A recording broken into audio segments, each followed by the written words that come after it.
আপা গেছে যেই পথে, জাপা যাবে সেই পথে। হ্যাঁ, এটা হলো বাস্তবতা। জাপা অলরেডি চলেও গেছে। আওয়ামী লীগের যে পার্সিয়াল ইলেকশন ছিল, ভোট মানে ভাগাভাগি ইলেকশন, সেইখানেও জাতীয় পার্টির আসলে তেমন কোনো অবস্থান ছিল না, অক্সিজেন দিয়ে তাকে বাঁচায় রাখা হয়েছিল। এই পার্টিটাকে নিয়ে এই যে আলোচনা, জাতীয় পার্টির কাজই হলো আলোচনায় থাকা। সেটা হয় নিজে মার খেয়ে বা অন্যকে মার দিয়ে। মার দেওয়ার ক্ষমতা তো নাই, মারতে যে নিজে মার খেয়ে আসে তখন একটু আলোচনায় আসে। ঠিক আছে? তো জাতীয় পার্টির মূল রাজনীতিটাই হলো আমি মারতে পারবো না, মার দিতে যাবো কিন্তু মার খেয়ে আসবো, এটা নিয়ে একটা আলোচনা হবে। এইটা নিয়ে জাতীয় পার্টি, এটা রাজনৈতিক পরিস্থিতি উত্তপ্ত না, কেউ পাত্তাও দেয় না জাতীয় পার্টি। আরে জিএম কাদের সাহেবের নাম, হ্যাঁ, তার ওই যে যেই রোডে তিনি থাকেন উত্তরাতে, আশেপাশে দোকানদারদের যে জিজ্ঞাসা করেন, অনেকে বলতেও পারবে না। দোকানে যারা চা খায় আর কি, দোকানদার দু একজন চিনতে পারে, দোকানে যারা চা খায় সদাই করতে আসে, অনেকে বলতে পারবে না জিএম কাদের বাসা কোথায়। ঠিক আছে? সো এইগুলো আসলে জাতীয় পার্টি নিয়ে রাজনীতি উত্তপ্ত না, তারা একটু আলোচনায় থাকতে চায়। 2 নম্বর, যে আপনি বললেন যে জাতীয় পার্টির আমরা বিচার চাইবো কিনা। দেখেন, 14 দলের বিরুদ্ধে, আওয়ামী লীগ এবং 14 দলের বিরুদ্ধে আমরা যে অভিযোগটা দায়ের করেছিলাম, সেটা একটা সেটার একটা প্রেক্ষাপট আছে, ব্যাকগ্রাউন্ড আছে। গণভবনে আপনার মনে আছে 19 জুলাই আমরা যে কারফিউ জারি হয়, গণভবনে একটা মিটিং ছিল আওয়ামী লীগ এবং 14 দলের। সেই মিটিংয়ের পরে ওবায়দুল কাদের বলেছিল, এবং সব ওই মিটিংয়ের মুখপাত্র হিসাবে আওয়ামী লীগের সাধারণ সম্পাদক হিসেবে বলেছিল যে দেখামাত্র গুলির নির্দেশ, এটা অবশ্যই কারফিউ, দেখামাত্র গুলির নির্দেশ, শুট অ্যাট স্যার, অবশ্যই শুট। আপনাদের মনে আছে সে বলেছিল। তারপরের থেকেই কিন্তু গণহত্যা শুরু হয়েছিল, তার আগেও হয়েছে, কিন্তু এই সিদ্ধান্তটা অফিসিয়ালি উনি ওই দিন জানিয়েছে। তার আগে আবু সাইদের মৃত্যু থেকে তো আমাদের অলরেডি হত্যা শুরু হয়ে গেছে। তো এই যে লেথাল ওপেনগুলো ব্যবহার হলো, হেলিকপ্টার থেকে গুলি হইলো, ওই মিটিংয়ে জাতীয় পার্টি ছিল না, ওই মিটিংয়ে ছিল আওয়ামী লীগ এবং 14। এই জন্য আমরা তাদের নাম মেনশন করেছি। আইনি কিছু প্রক্রিয়া তো আছে। আর জাতীয় পার্টির বিচার যেটা বলেন, বিচার তো আমি অবশ্যই চাই। জাতীয় পার্টির এমপিদের নামে, জিএম কাদের নামে মামলা আছে, সরকার কেন ধরছে না? কেন তাদেরকে এখনো বাঁচিয়ে রেখেছে?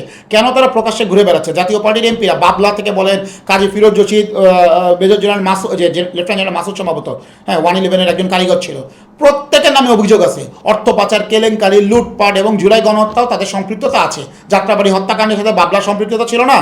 ফিরোজ রশিদ কি চুপ আঙুল চুষছিল নাকি? প্রত্যেকেরই সম্পৃক্ততা রয়েছে, কম আর বেশি। মুজিবুল হক চুন্নু জাতীয় সরকারকে বাতাস দিয়ে গেছে ইচ্ছা মতন, তারা নানা পদে। রুহুল আমিন হাওলাদার সরকারকে বাতাস দিয়ে গেছে, তারা ষড়যন্ত্র করেছে সরকারের মানে এই জুলাই অভ্যুত্থান সফল না হয়। যে জিএম কাদেরকে আমরা আহ্বান জানিয়েছিলাম জুলাই অভ্যুত্থানের সময় যে আপনি রাস্তায় নেমে আসেন, তিনি বলেছিলেন কি ফোনে, তিনি বলেছিলেন যে চুপচাপ বাসায় বসে ঘুমায় থাকো। হ্যাঁ, তারা চেয়েছিল আওয়ামী টিকে থাকে। অবশ্যই আমরা তাদের বিচার চাই, কিন্তু বিচারটা প্রক্রিয়া, যে মামলাগুলো অলরেডি আছে, মামলা তো অলরেডি আছে, আমরা তো তাদের গ্রেফতার চাই, তাদের অ্যারেস্ট চাই, তারা যেন আইনের আওতায় আসে, এটা করতে হবে। এইটা তারা সংগঠন যারা মানে দোষী, তাদের বিরুদ্ধে অবশ্যই দেশে প্রচলিত আইনে বিচার হোক, এইটা আমরা অবশ্যই চাই। আমাদের দল জাতীয়তাবাদী গণতান্ত্রিক আন্দোলন এনডিএম দীর্ঘদিন ধরে বিএনপির সাথে হাসিনা পতনের এক দফা দাবিতে যুগপৎ আন্দোলন করে আসছে। এবং আমরা আন্দোলন যখন করেছিলাম তখন আমাদের যে চিন্তাটা, যে ভাবনাটা ছিল, 31 দফা আমরা বাস্তবায়ন করব, ক্ষমতায় যদি আমরা হাসিনাকে ফেলতে পারি, নির্বাচিত, তারপরে একটা সুষ্ঠু নির্বাচন হয়, নির্বাচনের মাধ্যমে আমরা ক্ষমতায় আসতে পারি, 31 দফা বাস্তবায়ন করবো। এবং 31 দফাতে আমরাও ছিলাম প্রণয়নে।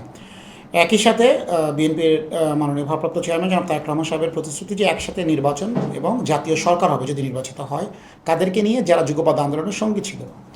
সেই ধারাবাহিকতায় বাংলাদেশ জাতীয়তাবাদী দল বিএনপির পক্ষ থেকে এনডিএমের সাথে প্রাথমিক যে আলোচনা, আমরা ঢাকা 13 আসনে আমাদের চেয়ারম্যান ববি হাজ্জাজ এবং রাজবাড়ী 2 আসনে মমিনুল আমিন, আমাদের ব্যাপারে প্রাথমিকভাবে আমরা এখানে সবুজ সংকেত রয়েছে।